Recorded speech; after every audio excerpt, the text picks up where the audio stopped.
Hello mga langga. Yun. Today my vlog is all about cooking again. So magluto tayo ng simpleng ulam. Ayan, meron ako dyan, bawang, sibuyas, kamatis, saka spring onion, and konting celery. And ang lulutuin ko is ito, sayote with my favorite itlog. Ayan. Gigisa natin sa bawang, sibuyas, kamatis muna bago tayo mag-umpisa. So, ayan. Lagyan na natin ng mantika ang kawali. So, kawali. Lagyan natin ng mantika ang mainit na kawali.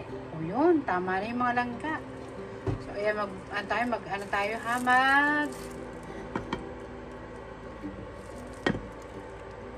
gisa-gisa tayo. So, painitin muna natin ang mantika bago natin ilagay ang sibuyas or ang bawang. Ayan, mag-isa na tayo mga langga ko dyan. So, umpisa na natin maglagay ng bawang. Ayan, bawang muna mga langga. Bawang. Ayan, isama na iba. So, ayan, napaka-simple lang. Simple natin ang ulam ngayon mga langga. So, lagi naman simple ang aking food, di ba mga langga? So, hindi naman sosyal ang aking mga niluluto. Pero, punong-puno ng sustansya at sarap. Diba? Ayan, lagyan natin ang sibuyas. Ayan, napaka-colorful ang aking gloves. Is kulay blue. So, halu-haluin natin. So, alam niyo naman, napakasarap magluto. Cook for the food. It's napaka-dabet at napaka-sustansya mga langga. So, ilagay natin ang kamatis. So, simpleng ulam ito mga langga. Sayote at saka saka itlog. Pero sa pamamagitan ng ating mga ingredients, sasarap sa kahit napaka-simple. But punong-puno ng sustansya. Ay, tumatalon na mga langga. Tumatalon ang aking mga ingredients.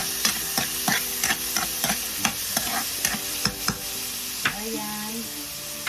Lagyan natin ang spring onion. Ayan, lagyan natin ang spring onion para lalong may flavor at savory ang ating niluluto. Lagyan natin ang garlic powder, pepper, onion powder. So, yan lang ang nagpapasarap sa aking luto, hindi ba mga langga yan. So, tutuin muna natin ang mga ingredient, ang mga bawang, sibuyas, kamatis, at ang spring onion at ang kamatis. So, leave muna natin sila mga at least 3 minutes. And then, takpan muna natin, cover.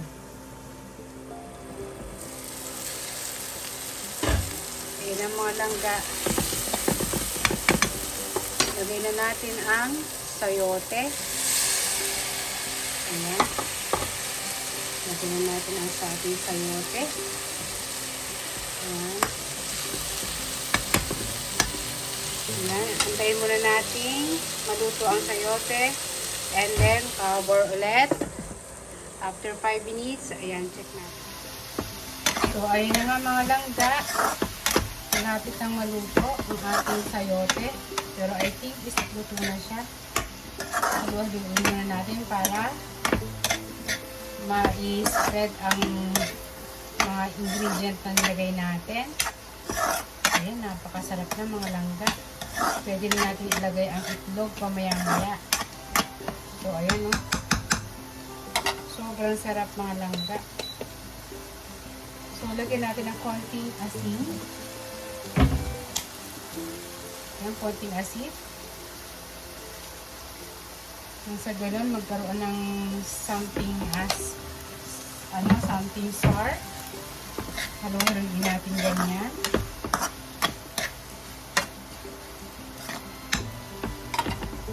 Ayan, ilagay na nga natin ang ating itlog. Ayan, ilagay ko Nilagyan ko yan ng ng 4 na itlog. Itlog ko is medium size.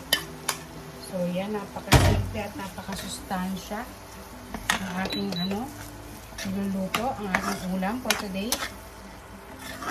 Alam niyo ba mga langga, ang sayote is napaka-sustansyang ulam nito. Especially sa mga may diabetic, pwede kayong mag-ulam nito.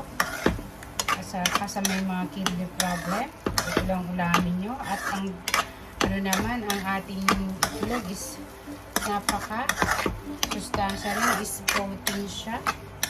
Sobrang sarap at sobrang simple. So, minsan ay simple natin ang ating ulam. Pero kahit na simple siya, punong-puno to ng sustansya ng mga. Ayan na nga, lulutuin man natin ang ating itlog. At nasa ganun ay maging well done siya. Ayan. Malapit na maluto mga langga. Siguro mga 3 minutes na luto na to. So, ayan na mga langga, luto na siya. Lagay na natin ang celery para magkaroon siya ng konting green na kulay. So, ayan. Luto na yung mga langga. Ayan o. Napakasarap, napakasustansya mga langga. At ayan na nga po mga langga. Tapos na po ang aking sayote with itlog na napakasarap. So, mega love shout out po sa inyong lahat dyan. Bye-bye!